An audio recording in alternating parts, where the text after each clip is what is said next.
I put a lot of them in play. I'll share this. During this past week, my wife was asking me, Tuesday night, matter of fact, I was getting ready to go down to my buddy Edson's house. He has a fire pit meeting, and like I said, it's been a little touch and go here. And my wife asked me, she goes, "Hey, you going out tonight?"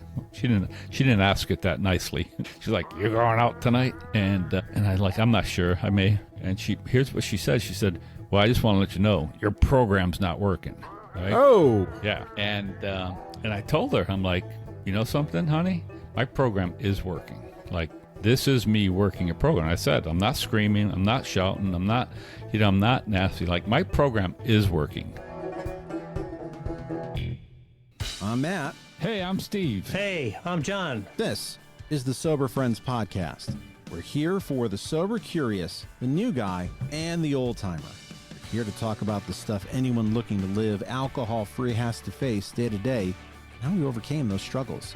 We speak for no 12-step group, but we do try to remain anonymous. You're not alone. This is the Sober Friends Podcast. We're going to talk a little bit about anger and resentment today, Steve's favorite topic. And this is more of a recognition. I've recognized that I have an issue with anger and resentment.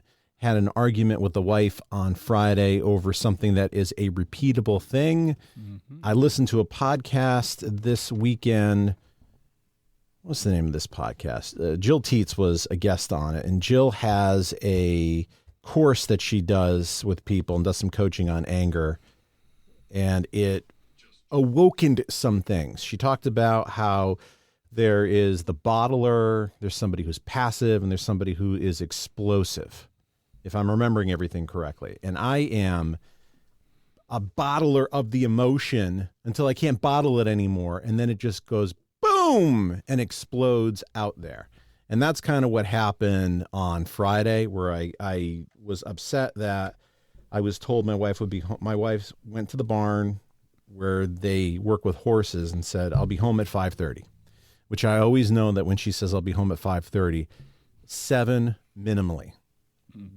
And I think that's the thing that gets me really frustrated is there's no credibility in the times that she gives me, because she believes she'll be home by that point. Mm-hmm. But I know she won't. So it pisses me off that she gives me a time frame that is not going to happen. And I'm cooking, and I'm trying to, and I have this big thing about cooking and it being hot for everybody so that we're not eating in shifts.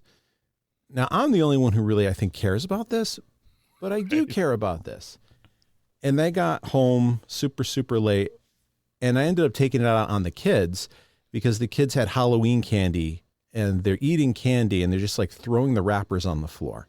And I take some pride in cleaning that carpet because there's always dog hair on it. And I'm just snappy. And it was kind of a one-sided argument. But then I felt very guilty afterwards and exhausted. And my boss at work, I was telling her about my mother and some resentment that I have. And she said, you should let some of that go. And I'm like, screw you. I'm not letting that go at all. So I know you get angry sometimes, once in a while. So I'm sure you have thoughts on this. Good morning, Matt. Yeah, it's always a great topic for me. I don't know if I shared it. I'm sure I did share it, right? I think we talked about it last week, where I talked about anger being a secondary emotion. Or maybe I shared it at a meeting. But anyway, I was at a retreat that was shared, and I realized for me, like, that's the truth. And maybe people have told me that. Like, I have always said that my anger was fear-driven for the most part, and it was for most of my life. My anger was fear-driven. So when I would get afraid, I would get angry. So afraid is a lot of different things, right? Afraid of my relationship not being as well, afraid of not getting something I want, not getting something I want in a timely fashion. All those type of things going in, and not just a physical fear, although I think a lot of it started as a physical fear stuff when I was a child. But when I heard that secondary is anger is a secondary emotion on retreat, it really hit me as like, that's the truth. That's what I got to work on. And so what I have to work on is I have to take a step back from that anger. And I don't, When I'm pissed off, I'm pissed off. When I'm pissed off, I'm not taking a step back, right? No, me too. It's too late. I'm not taking a step back. But when I can, I would love to, and I would love to be that person who can beforehand, and I work on it, but I just haven't gotten there yet. And take a step back and figure out what is the emotion that I'm angry over. Because it's not anger, right? It's like, what is it? What's that? Am I frustrated? Am I disappointed? Am I whatever it might be? And it's just interesting that you picked this topic. So anyway, that's what I have to work on, right? That's me on a regular basis. And it's interesting you picked that because it's been a little uncomfortable here in my household too for the last week or so. And I've shared about it, right? One thing I always do is I go to meetings and I share about it, and especially my men's meeting. And I've always say, well, you talked about resentments, right? And there's a saying in our program in AA that expectations are a resentment waiting to happen. Oh, yeah. Right?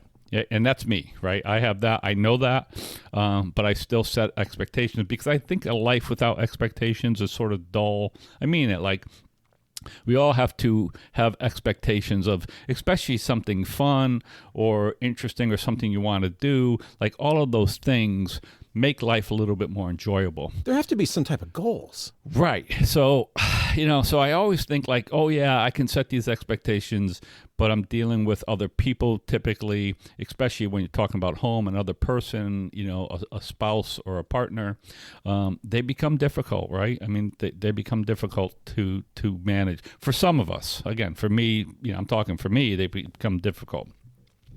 So I have to work on it, right? I have to continually go and work on that. And I'm 100% better than I used to be, right? There's not a lot of screaming when I'm angry. There's not a lot of really nasty stuff coming out. Still a lot of tension, still a lot of, tones that I could probably clean up some. But it's not the same stuff that when I came in here 14 years ago, which was my number one thing. Like I was just a very, very frightened, frustrated, lonely man. And the way I dealt with that a lot was really just anger and nasty mouth and all that kind of stuff. So wonderful topic, something that I'm sure anybody not anyone, because not all of us suffer from this. Many who are suffering from addiction can understand this frustration, this resentment, expectations and anger, all that kind of stuff sort of for me tied together and really affects the quality of my life and the quality of the life of the people around me. If you're interested in the podcast I'm talking about, it's the Hello Someday podcast with Casey McGuire Davidson. It's a pretty big podcast. It's episode 237, Anger Management and Sobriety. Her guest is Jill Teets of the Sober Powered podcast, and Jill also does some work with anger management. I took a little bit of the course. It was actually very good. They talked about on the podcast how alcohol can be a solution to anger, like it's the thing that can calm you down. That was not my experience, especially certain types of alcohol. Tequila, anything that was tequila-based made me angrier.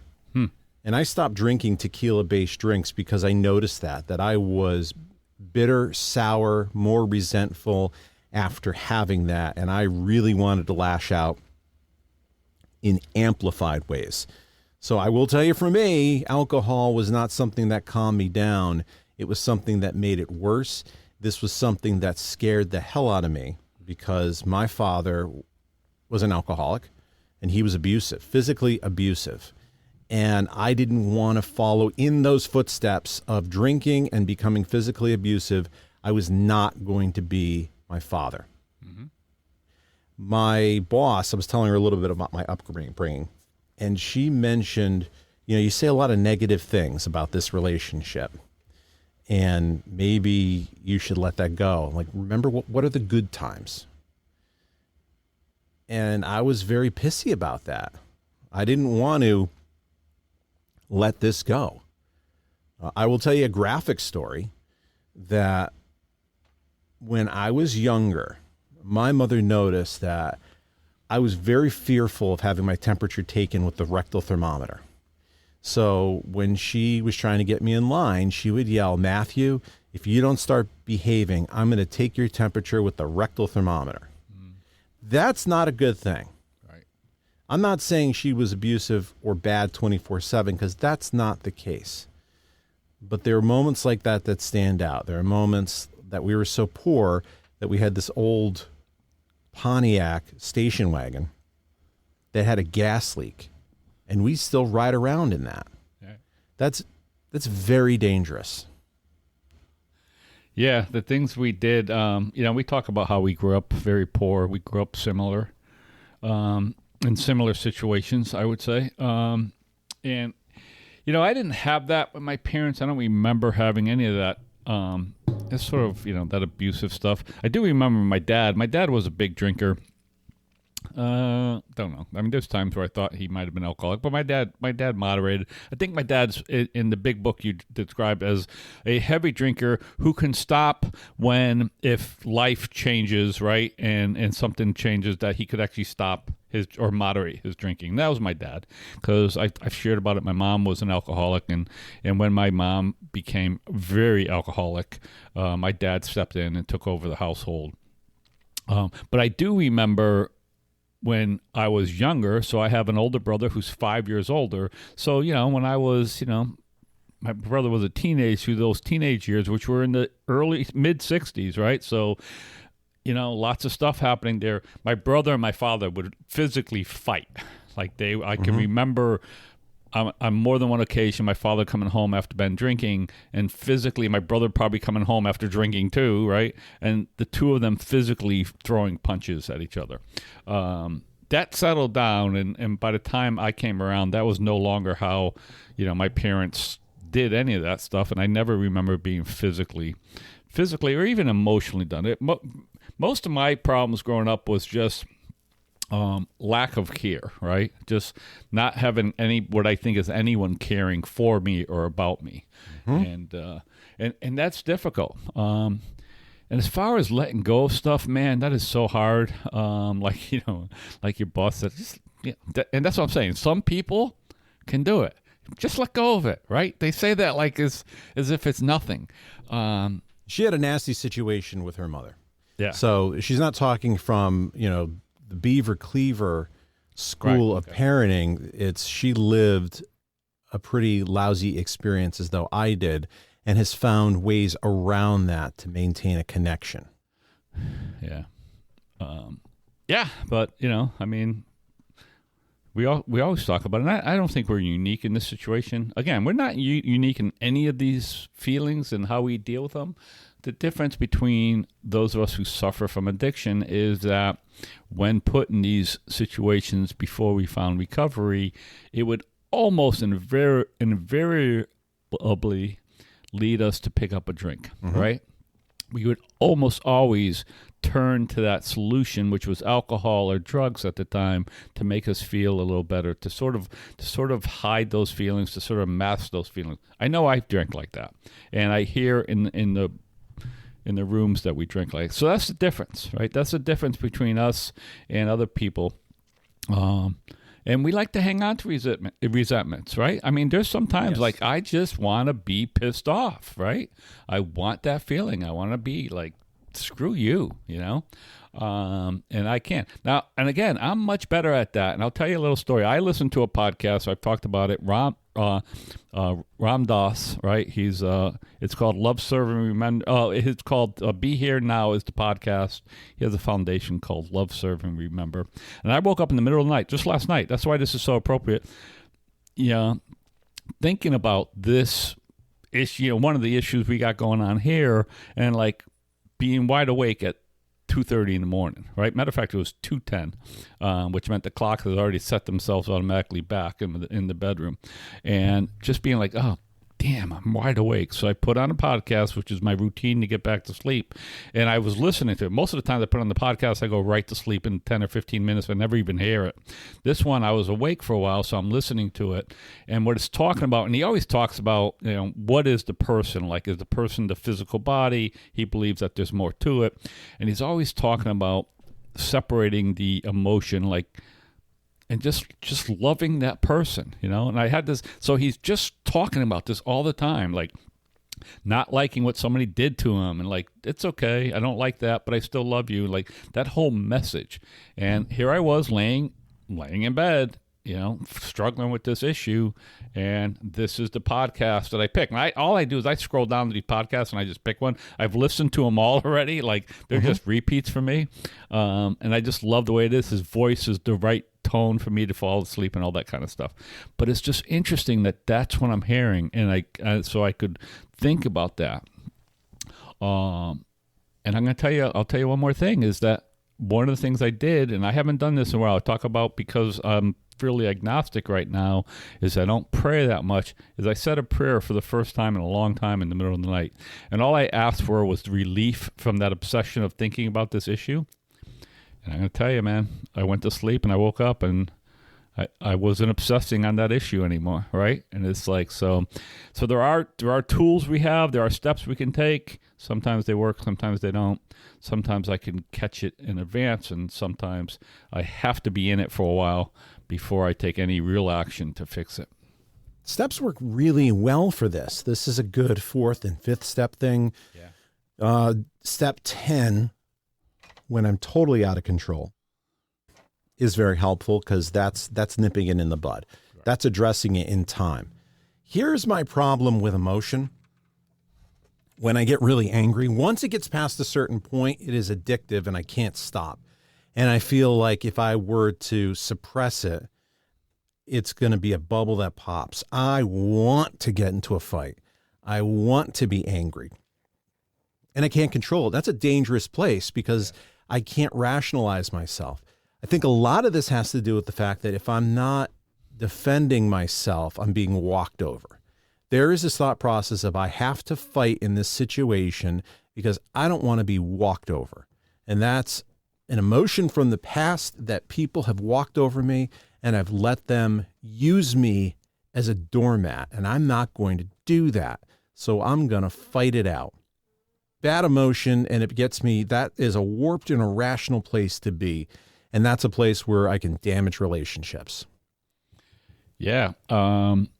I think that sort of sums up the way I feel a lot of times too, is that, like I said, I feel, not worthy, not appreciated, put it that way. That, I know you do a lot around the house. I do a lot around the house too. And that was one of the conversations we had last night is, I sort of make the note like, hey, I spent 8 hours doing leaves the last couple of days, which is a lot of work. I have a lot of leaves in my yards. And I'm like, and then we're sitting down to eat a gumbo that I made, and then I get to clean up the kitchen afterwards, right? It's like that kind of stuff. And a lot of times when I'm tired and I'm not feeling good, that's what triggers me, right? And like you said, and that's where like I want to have a fight, like I want to get rid of that. I was able to address that last night without the anger, like not being happy, but without the anger. I mean, without the real yelling and stuff like that. So, and that's what I'm saying. That's progress for me, right? And but I agree. Sometimes we need to stick up for ourselves. Sometimes we need to push back.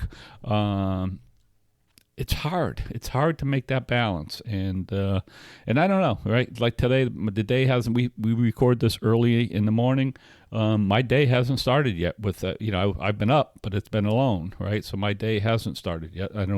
Not exactly sure how it's gonna go. Doing this podcast is helpful because it sort of helps me. It helps me figure out how I want my day to look.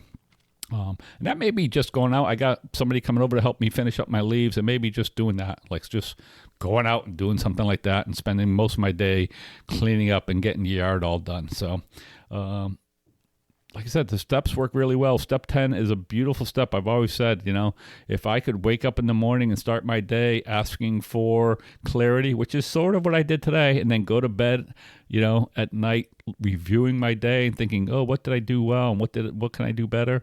Like that's a really good day. That's a really good day. Step 10 is a great step because it nips things in the bud. It gives you clarity. It's a two-way street with your higher power, but it it gives me the permission to make things right with people when it wasn't before, just because I know that step 10 is something that exists. And there's been a lot of times I've gone and made it right with somebody, even when I didn't want to, because I know of the steps and I have thought a lot about step 10's there. I'm going to take advantage of step 10. I have paid bills sooner than I would have wanted to because of step 9, of making amends there.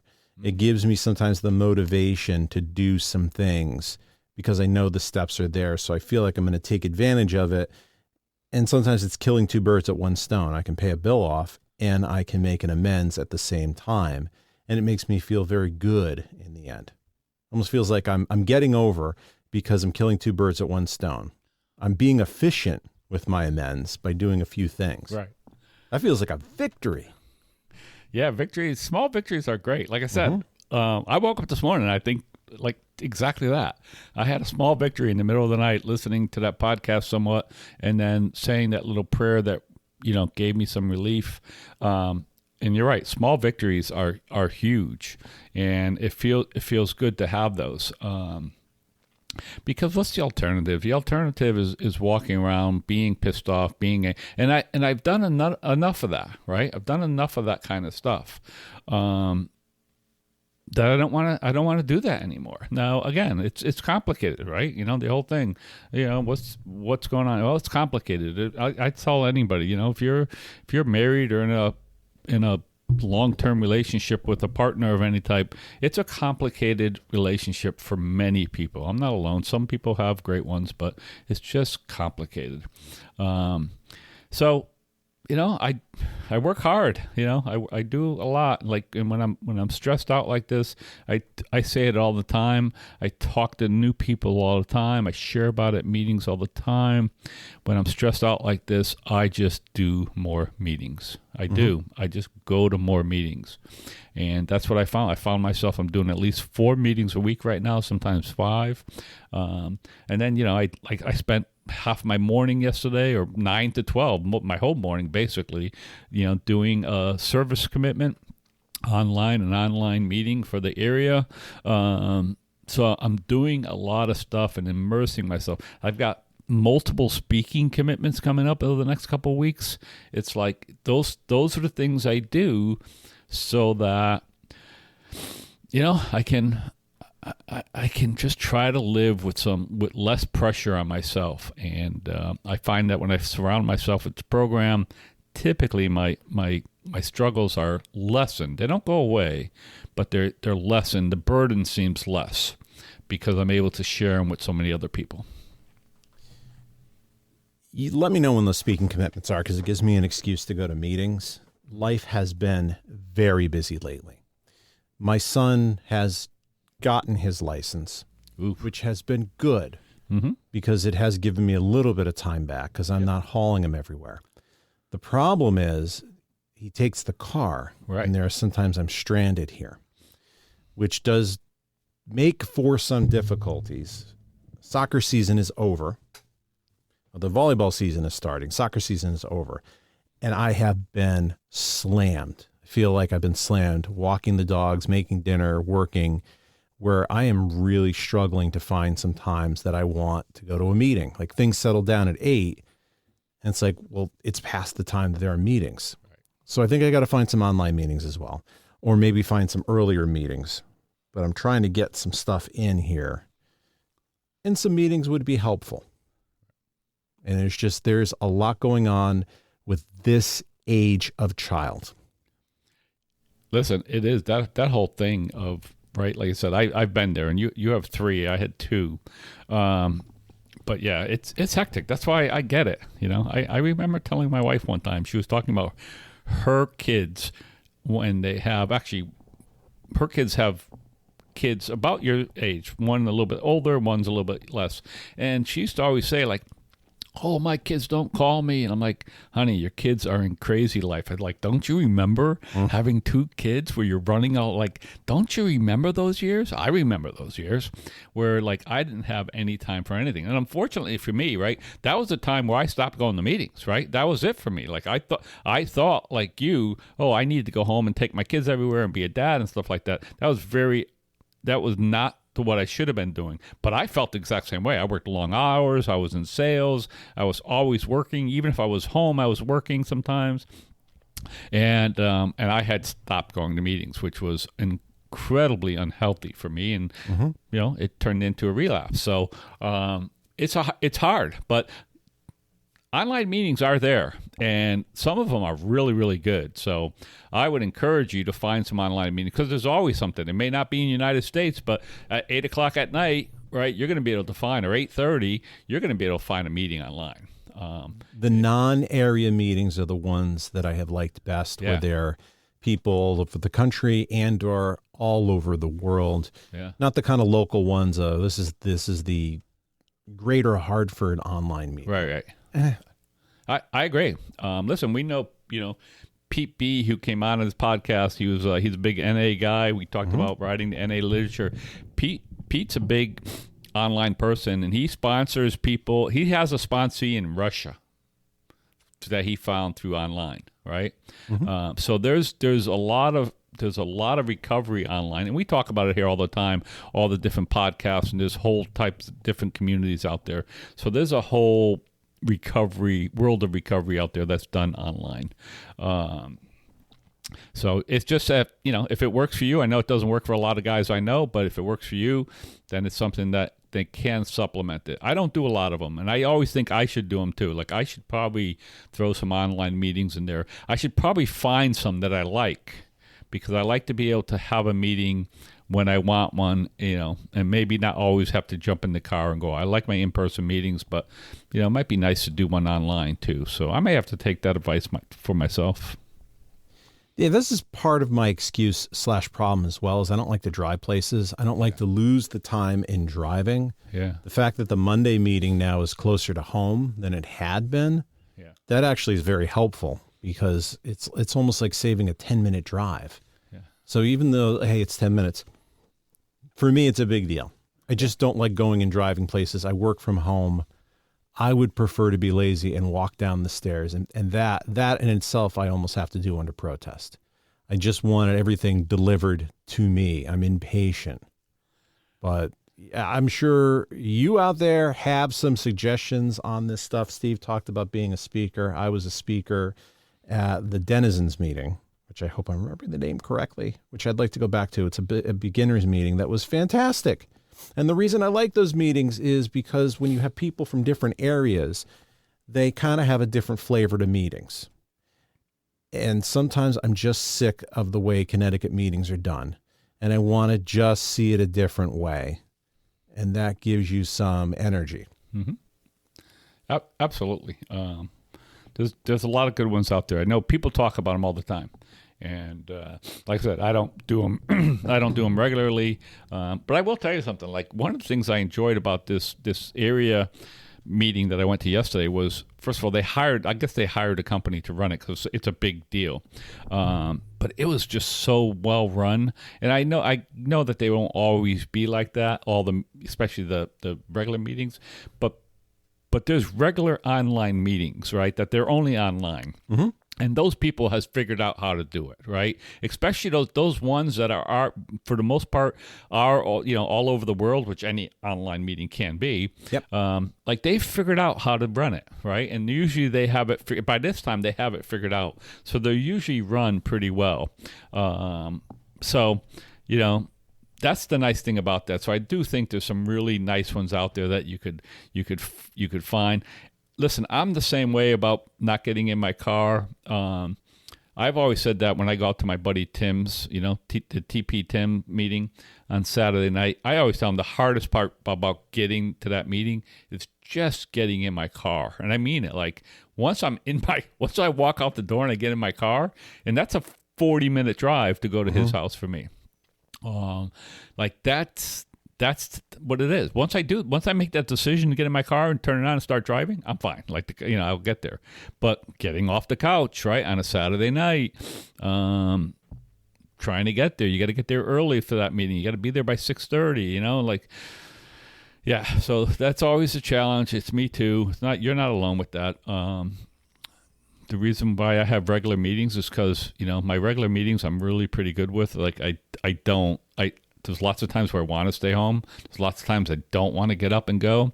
But for those meetings, I almost always force myself to go. And luckily, a lot of times I'm picking someone up. So that's always helpful too, because I don't want to call them and say, hey, I've decided not to go tonight, right? So there's lots of strategies we can do to figure all that out. I put a lot of them in play. I'll share this, during this past week, my wife was asking me, Tuesday night, matter of fact, I was getting ready to go down to my buddy Edson's house. He has a fire pit meeting. And like I said, it's been a little touch and go here. And my wife asked me, she goes, hey, you going out tonight? Well, she didn't ask it that nicely. She's like, you're going out tonight? And I'm not sure. I may. And here's what she said. She said, well, I just want to let you know, your program's not working, right? Oh. Yeah. And I told her, I'm like, you know something, honey? My program is working. Like, this is me working a program. I said, I'm not screaming. I'm not shouting. I'm not nasty. Like, my program is working. And that's what and I ended up going out that night, and listen, there was only, I think, 5 or 6 of us at that meeting. But again, it gave me a chance to unload some of my stuff. And that's what that does for me, right? Instead of sitting home and stewing that night, I was able to go out to a meeting, I know all the guys who were there, share whatever I want to share, and just get some of it off my chest. And that to me is healthy. So, hey, it's a day at a time. Another thing I always love to say is I don't believe in that long-term sobriety means anything. I believe, like, how am I handling my life today? Yep. Like, how am I behaving today? I always say, if you do want to see what my sobriety looks like, ask my wife, right? And her saying that my program isn't working is, this is something I need to look at. Like, yeah, it means I could be nicer, man. I could be doing things some differently. So it is something that I have to look at. So, like I said, day at a time, I work the program. I continue to try to work it the best I can. And for those out there who can identify with this stuff, the thing I always say is don't pick up a drink over it. And then you have a chance, right? You have a chance to get through it and work it out and do better, because there's nothing in my life that picking up a drink is going to make better. Plain and simple. Nothing. Not going to help my relationships, not going to help my fears, not going to help anything. So that's what I'll work on today. Love to hear your experience with anger, resentments, how you deal with them. Maybe how you don't deal with them. How do they get out of control, and how this resonates? You can email Matt at soberfriendspod.com or on Instagram at soberfriendspod. If you'd like to get the newsletter, which has a little bit of a blog post style letter each week that is based on the podcast, go to soberfriendspod.com, go to the very bottom and sign up for the newsletter. It only costs you a little bit of time. Steve, thanks for coming on the podcast this week. Hey, Matt, great to be here. Great for me. Great topic, and great seeing you. All right, and we'll see everybody next week. Bye, everybody. You made it this far into the podcast. That tells me you're a pretty big fan.